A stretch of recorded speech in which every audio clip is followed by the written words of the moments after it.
Brain is the most powerful weapon in the world. Once you put away your phones and your computers and all that we have nowadays, yeah, it's great. We're up to date.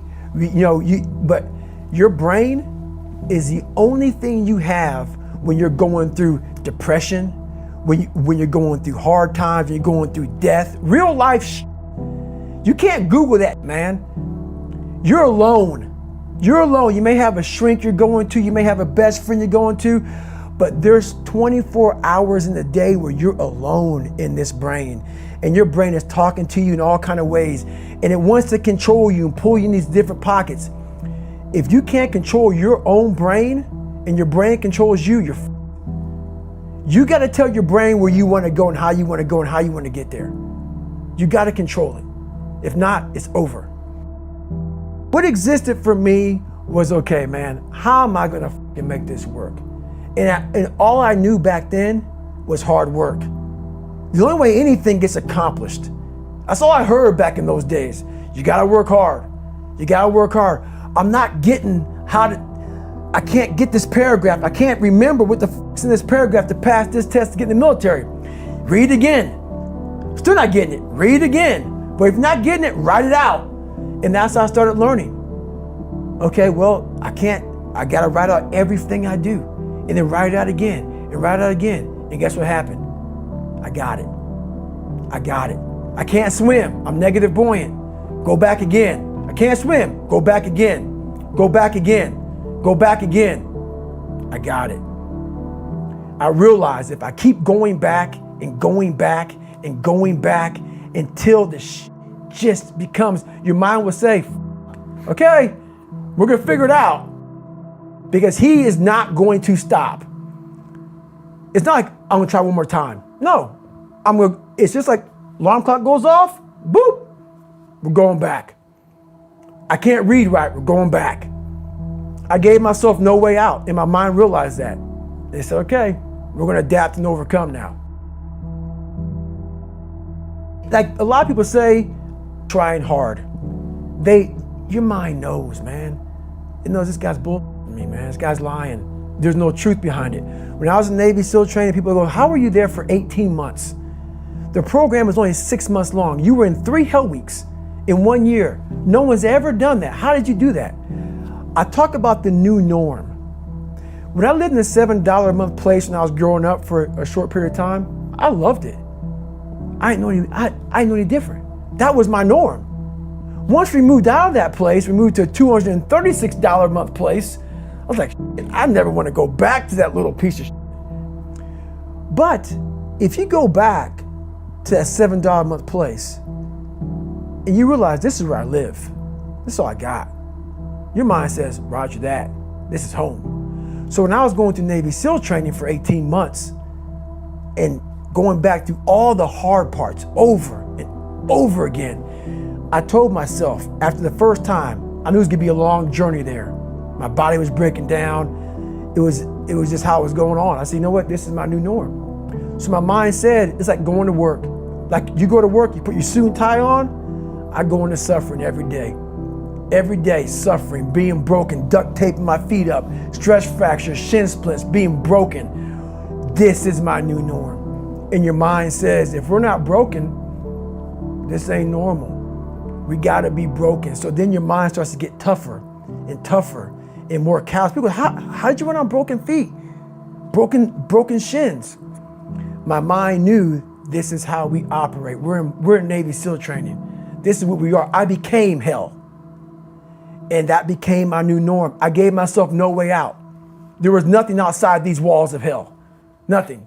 I love God, but for a short period of time, I became the devil because that was hell. I became the boss, the owner, the CEO of Navy SEAL training. That was my mindset. And that's how you get through things. You immerse yourself in wherever it is, and you become that. You become that and give yourself no way out. When I was 297 pounds and I was fat as hell trying to be a Navy SEAL, the scariest thing in the world to me, even to this day, was that could have been the rest of my life. I thought then I was trying hard. That's the scariest thing in the world. I thought then 297 pound, working for Ecolab, spraying for cockroaches, making $1,000 a month. I thought that was me at my 100% potential. Come to find out, a few years later, I wasn't anywhere near that. 106 pounds less, graduated Navy SEAL training, went on to do all these other things. Looking back on that, that was me trying hard. That's why people gotta understand, what is in us, we have no idea until we start trying hard. And I mean really trying hard, where you're obsessed with, hey, this is my new norm. My new norm is that, wow, this isn't always fun. It's not always meant to be fun. And that's when you know you're trying hard. People hear my story and think this guy is sadistic. I realized how the brain works. I figured out how the brain works. I'm a scared kid, and that's what gives me so much power. I had no foundation, and I built this off of just researching the mind. The feeling you get is basically invincibility. You realize that you can't do it all the time. When you need to do it, I know I can go to a place that I can live in. And when you know that you can run on broken legs and you can do certain things that a lot of people can do, but they're not willing to do, this power, this sympathetic nervous system of fight or flight, and you're fighting, it gives you this charge of energy of when you're sitting there at 3:30, 4 o'clock in the morning and you're duct taping your feet up because they're broken, and you're doing it by yourself, and you're going through arguably one of the hardest training in the world. And these guys, most of them are healthy, and you're going through it broken, and you're already at a disadvantage, but you're still there. You can feed into that and tap into that for a lot of power. But if you look at it, well, I'm broken, man. Like, I'm not gonna make it. But if you look at it as, man, I'm broken and I'm still here, and I'm fighting, and I'm gonna find a way to get through this because I have no other place to go. It gives you a lot of power. When things start to suck really, really bad, my brain and a lot of people's brain, they don't go to your dad beating you up. Your brain says, we gotta get the out of here. This is miserable.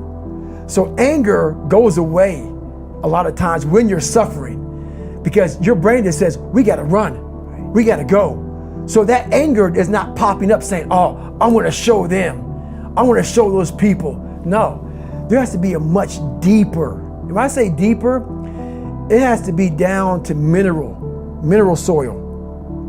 It has to be down to that nice mineral soil where nothing can burn. You can't burn dirt. So it has to be down that low, that literally is something in you that's at the core of your soul. But you don't find it unless you spend a lot of time with what you want to be in life. I can't give that to you. Right. You can't give it to somebody. When you find your true passion in life, and my passion for me was like, oh, I want to be, I don't give a Navy SEALs, Army, I don't give a shit. I want to serve my country. I want to be someone that I'm proud of. I want to look at myself in the mirror because I was so disappointed. That accountability mirror I talk about, I was so disappointed in what I saw every day. I wanted everybody to love David Goggins. And a lot of people did. I didn't love myself. But I knew a lot of us want to find peace first. So people say, man, you always talk about this suffering and pain and I'm at peace right now because I went through that. Right? You don't find peace first. If you do, Merry Christmas. More power to you. More power to you. I found peace on the opposite end of finding myself. And no one really finds themselves without going through trials, tribulations, suffering, accountability. And accountability is suffering. Being accountable every day for doing right for yourself, for the people next to you, it's miserable. It's hard. So, even the smallest details.